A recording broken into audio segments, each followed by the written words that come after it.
Wraith Talks. Yes guys, it's your boy MiKs and we're back for Wraith Talks episode 16, and today we're in the Rolls-Royce Phantom, and guess what, we've got another special guest today, and it's none other than, you know we always don't say straight away, but let's get him in. Hey bro. Yes. How you doing? I'm good, okay? Thank you. Man like TB, you know, in the building, man. Yeah, man. So thanks for coming, man. No worries. How you doing today? I'm good, thank you. How are you? No, I'm well, thanks. I'm well. Bro, I've seen a lot of things with you going on recently, man. Obviously, firstly, congratulations on the new project you got coming out. Thank you, bro. Which was with Shadow and the Beat, if I'm correct, right? Yeah, Shadow. Which obviously he's made a lot of bangers with Mist and everything everyone's known. You've done a lot of amazing things. I mean, only at 23 years old as well. Yeah. I mean, opening up for the Commonwealth Games, being one of them. Yeah. And getting paid for it as well. No. Like, you can't complain, do you know what I mean? At all. What was that feeling like for you, though? I mean, like, do you know when you got called up for the Commonwealth Games to open up for Birmingham and stuff, like for the Midlands in general? It was amazing, bro. I just never experienced anything like that before, and there's just so many people there, like being in that boxing ring in the NEC with just thousands surrounded by us. It was a sick experience, man. And obviously for yourself as well, being a musician as well. Yeah. Did you ever imagine getting to the point where like you're going to be opening up for the Commonwealth Games or something as major as that straight away? Nah, not at all. It just went from making music in the studio, doing little video shoots, and it just blew up massively, and I'm in the NEC surrounded by thousands. Yeah, it was mad. And obviously from the back of that, you've been having loads of shows like London, Manchester, Liverpool as well, I'm sure. Yeah. And they've been sold out as well. Yeah, I've sold out a couple of shows. On top of that, not to mention, you had your recent project, which of course remind the audience of what that is if they don't know. The Emergency EP, you can find it on Spotify, YouTube, or streaming platforms. For information really as well. But obviously with that as well, you had it in HMV if I'm right. Yeah, the Wolverhampton branch, yeah. And is it true in saying that it's sold out? In terms of the physicals? First day, hard copies fully sold out. I had to go restock. So, yeah. What was that feeling like for you to sign out in HMV? Again, it was amazing.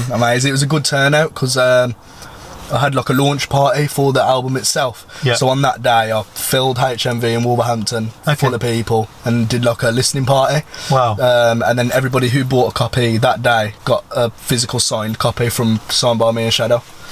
See, what more could you ask for? If you got a signed copy, let us know. Send us a picture in so we can show them. Yeah, man. I mean, bro, like it's ingenious, man. I'm actually glad to see someone like so young as well, thriving, doing what they're doing. You've sold out. You've gone to Commonwealth Games.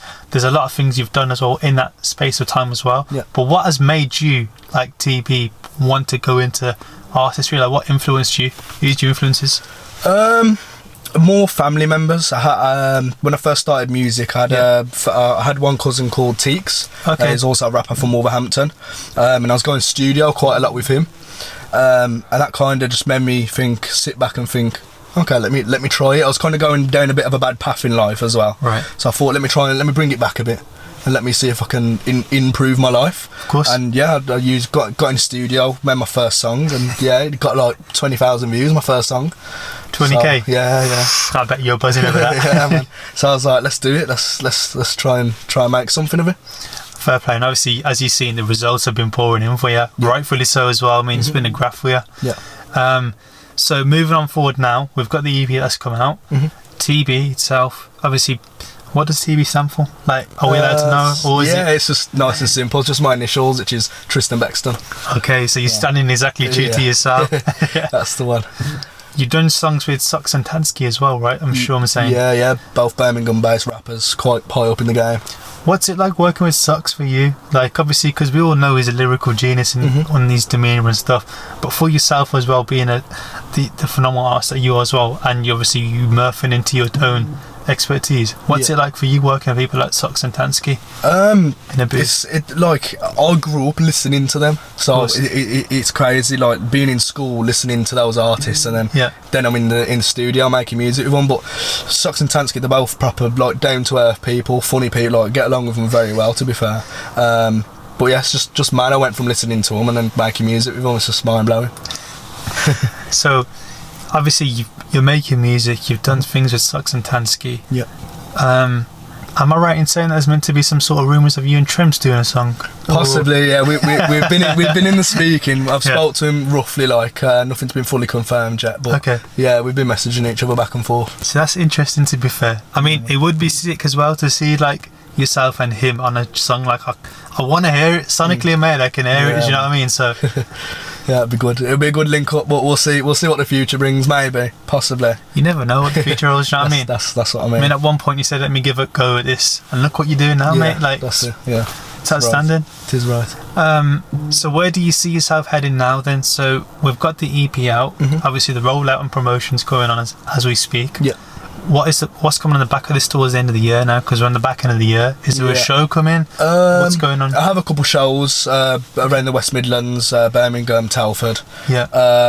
But now my plan is I'm going to do a music video for one of the songs out of the album. Nice. And then what one do you reckon? I don't know yet. I'm not sure. I'm not sure. I'm gonna let my fan base decide that. That's fair enough. Put a little poll up maybe on Instagram and we'll see.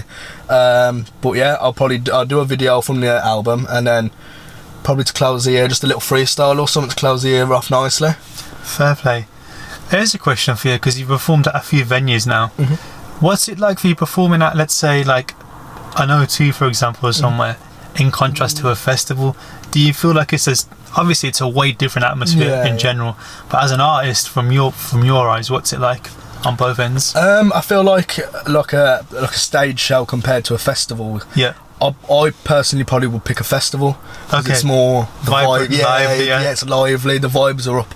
We're on a stage, like in like an arena or something. It's more eyes are on you. There's a bit more build focus, up. Yeah. Do you know what I mean? But you've got to work the crowd a bit more. Yeah, definitely. Whereas a festival, it's already lively. It's already up there. So you can just go straight in and vibe straight away. That's it. But yeah, that's what I'd probably say. So, obviously, being from Wolverhampton, for anyone that doesn't know, you're obviously from Wolves. Yeah. Is there any other fellow artists in Wolverhampton that you'd want to collab with, or is there what's the sort of scene in Wolves? Because not many people know. Obviously, we've got Mr. Miami, who's a great influence, and many, like, a jack of all trades as an entrepreneur. We've got Liam inside the border as well. Obviously, then yourself as well. Yeah. You got people like Reaper, etc. as well. Yeah, you got Reaper. Yeah, he's signed to the Wolves music thing. Of course. But yeah, the music scene in Wolverhampton's massive. Like, not many people might even realise it because Wolverhampton's such a small town. But you got the likes of J-Man. You got Reaper. You got T-Man. You got there's just loads of people. I could sit here naming. It's an arsenal of talent, ain't it? But yeah. So obviously for yourself, you're independent, right? This is a question that I always love asking artists: is what's the long end goal? Is it to work with the majors, or is it a thing where you want to build your catalogue to a point where you're self-sufficient in yourself? See, this is I've been asked this quite a lot. Yeah. It'd be nice to work with a major label, as in, you know, the support you with what you need. You get your upfront bonus of the money and your cars and everything. Expenditure, but then you've kind of got to not do what they say, but you can't, like, if I want to sit here now and go, I'm going to go home and release a video. Do you know what I mean? Do that, I can do that. Whereas your creative realm is like, you got a red tape, ain't you, essentially? That's it. Yeah.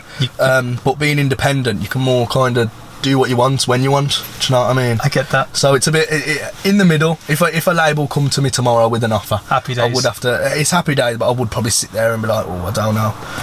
But yeah. It's interesting, to be fair, though. I mean, I do agree with you, because obviously with labels you always get a red tape. Yeah. I mean, even if you got a distro or if you're signed, it's always that red line of like, oh, maybe you can, maybe you can't. I know what you mean.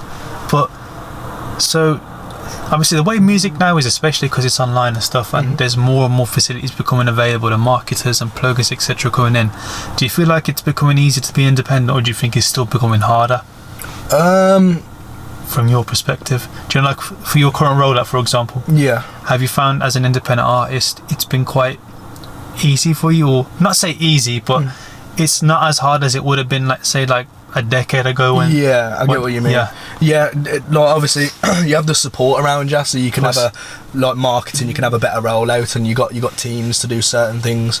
Whereas on your own, you've kind of got to do it yourself. Do you know what I mean? Course. So yeah, regarding like my current release with a album, if I was like with a team, it'd probably be pushed that bit more. Of course. But because I'm it's just me, myself, and I. No, of course. That's what I meant. Like, do you find it a bit more harder being as an independent on your own, or with a team? Definitely, You know what I mean? definitely harder on your own. Obviously, everyone's got their own lives. Yeah, of course. It's not just music that I do. So, yeah, on your own it is a lot harder. Obviously, if I had someone there to do it, they could just do it, and I could crack on. You could, just crack on to the creative process. Yeah, definitely.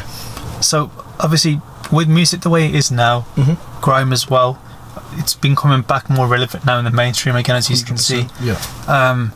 For yourself, how do you see that going now? Do you think we're going to get to a point where we're going to get back to those sort of point where grime's back everywhere again, everyone's faces? Possibly, yeah, possibly. Central C kind of started it all off, didn't they? When he dropped that freestyle. And then I know Chip did a cypher not too long ago, and there was all there. Sox was there and everything. Yeah. But I think slowly, yeah, if people start, doing their part, grime could slowly come back into play. Like, I think drill is slowly dying out. Yeah, I think drill's had its phase. Yeah. And I think because a lot of artists have obviously been incarcerated from the drill scene, that have got that dominance, then it's become a thing where it's slowly simmering down. Yeah. Not even that, but like your big drill artists, such as like Heady One, for example, doesn't really make drill music, and it's more mainstream. They're diversified into the mainstream charts, ain't they? Yeah, that's it. So it's kind of open that leeway now. Yeah. But 100%. saying that as an artist, do you think you will end up experimenting with different genres eventually, or would you say no, like this is your core niche? Possibly. I have got a couple of songs I've done. I've got like a drum and bass song, garage song, grime songs, and I've got like a real rap kind of song as well. So I have already kind of put my hand in different jars here or there. But yeah, definitely I'll further down the line I'll carry on doing different shows that I'm versatile and can. No, definitely. Like say for example, like if you wanted to do a song with like a singer or something, who would it be, as a random question? Like who's TB's ideal collab to do a soulful kind of song or deep meaningful song? I've already got I've made on the album actually. There's a song with a singer on. Her name's Isla Wolf. She's I did brilliant. wonder who that singer was. Yeah, she's brilliant. If I was ever gonna do like a sing collab, it'd definitely 100% straight away be with her again. Yeah. I did feel like you guys had a good kind of chemistry going on. To be fair, the harmonies and stuff. Yeah, it's wicked. That is probably the like most played song on the album to date. Like really, yeah, that song. yeah. So if I am going to do a video, it will more than likely be to that one. Fair play. Well, we're going to go to our first segment of the show. We're switching it up this time, so it's going to be Top 5 crepes. So TB, what's your top 5 crepes on a day-to-day, or if you're stepping out for the Gouda or you're stepping out to a show, let me know, what is it from? Probably top spot's gotta be Vapor Maxes. Love my Vapors. All black, can't go wrong. Can't go wrong, bro. Under that I'd probably say my Air Forces. Okay. Can't go wrong with a good old pair of Air Forces. I don't know, he put me on the spot now. They're the kind of only shoes I wear. Pumas, I do like my Puma trainers. Pumas? Yeah. This is interesting. So when you say Pumas, like what type of Pumas are we talking? Like the fly net kind of ones, or are we on about like... Oh god, they've got a name to them. It's like Puma RS something. It's with the Puma RSs. Oh yeah, they're sort of like a mad shape, ain't they? Yeah, I love them. I do have a few Pumas. So they're meant to be comfy, are they? Oh, bro, you don't even understand. I love them. That like driving as well. They're my go-to. Oh, well, long distance. You're all sweet. Yeah, sweet, bro. So yeah, top spot Vapors. Yeah. Underneath Air Forces. Then we got Pumas. Air Forces, what colour though? Black or white? Ooh, nah, it's got to be white. It's got to be white. Fair enough. Got to be white. I'd probably say under the Pumas, can't beat a good old pair of sliders. Interesting. I am in sliders quite a lot, to be fair. See the slider guy, yeah? Yeah, man. Yeah. What type of sliders? Or just any type of just slide? any really, mainly Nike. Mainly Nike. Nike slides. And then last spot, probably say. Trying to think of what's in my cupboard at home. So too much Arsenal in there. Too much. Probably say Harachis as well. You know what, fair play, yeah, I get that. Yeah, man. Versatile shoe, can go with anything. Yeah, definitely Harachis. I ain't wore a pair of Harachis in a while actually, but yeah, I'd probably say bottom spot. Harachis. You got to be Harachis. Yeah, man. You got to have a pair in your wardrobe. It's just one of them, ain't it? It's one of them. But yeah, that's probably my top 5. That was top 5 Crepes with TV. It's interesting and respectable Crepes, you know what I mean? Yeah, man. I want to speak to you about something though, man. Big Narstie. Competition. Yeah, man. It was a long time ago. It was when I first started music. Okay. He had there was a competition he put on, and the winner got to fly out. I think it was Iron Napa. Got to fly out to Iron Napa with Big Narstie. They get a club performance and a boat party performance, and you get to spend the whole week with Big Narstie. So yeah, I started music. I was like, no, I need this. This is yeah, of course. It's Big Narstie as well. Big Narstie, like. So I come down to Birmingham. It was at a function room by the custard factory. I think I know who you're on about. Yeah, it was there. So went in, did my thing, and I ended up winning that. Nice. And I got through to the finals, and it was each district had their own thing. So representative. Yeah. So down here was West Mids. I won. I think I got labelled best grime act. Come on. So I was like, yeah, sick. But yeah, the finals were meant to be held in London, and then it would have been like West Mids versus East. Do you know what I mean? Yeah. But COVID hit, and it got scrapped, and yeah. So I won the semi-finals. So technically, Big Narstie, if you're watching this, TB actually won the final then because COVID minused it out. So I'm due a trip. He's due a trip still. Do you know what I mean? That BDL army needs to be paying him for a trip. Do you know what I'm saying? That's what I mean. It's only right. Trust me. Also, you're a dark horse, you know, in the sense of it's not only just that. It's not the fact that you open Commonwealth Games, but you also went in for a what's the actual term now? Top Boy. You went for a casting call competition, didn't you? That was it. That was it. Was interesting. It was at the what's it called? Radisson. The Radisson Blue in Birmingham. Yeah. It was there. It was at the top floor. Yeah. It was sick, bro. It was just mental. Like I sat there with all the producers. Yeah. Like went over these lines, and then they just asked me what I do on my day to day. I told them I do music. They took me into another room and they got me to rap for them. Nice. Yeah, and recorded it on camera. So. Yeah, man, Crepes and Conan and all the Top Boy people would have sat there and they would have seen that. Was the man there as well? Actually, do you reckon? Or but he probably was there somewhere. Yeah, more than likely. Yeah. But yeah, no, that was it. I didn't hear nothing back from it. But it was quite cool. It got had a newspaper article on it, to be fair, in the Express and Star. Yes, I was going to say actually, because you've been in a few publications as well, newspapers as well, local ones, obviously alongside Broadsheets.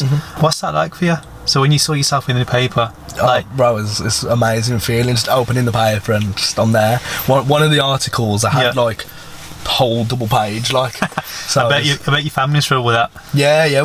My mum's kept them all. Like she's got all the newspaper. Bet she's framed it and also. Yeah, she's kept them in safekeeping. But yeah, it's really good. Two of the articles were for. I did 2 different projects. Oh, nice. One was touching base on like domestic abuse. Okay. And abusive relationships, and the other one touched base on like sexual assault.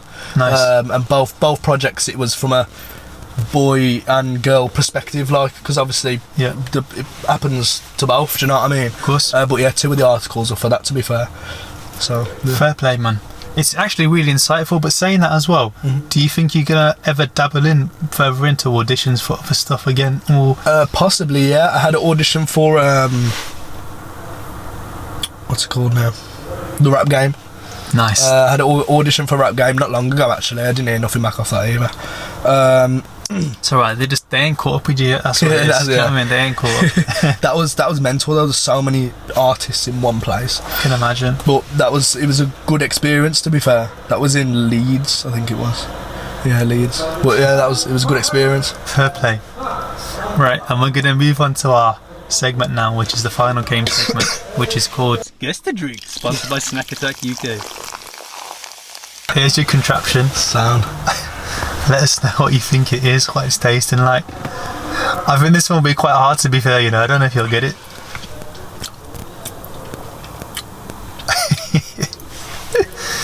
It's a connoisseur, you know, no words said, just sampling away, getting his taste buds right on the actual flavours. Is that Rubicon? What makes you think it's Rubicon? I don't know. Just the fruity kind of vibe to it. Yeah. Is that your final answer? I don't know.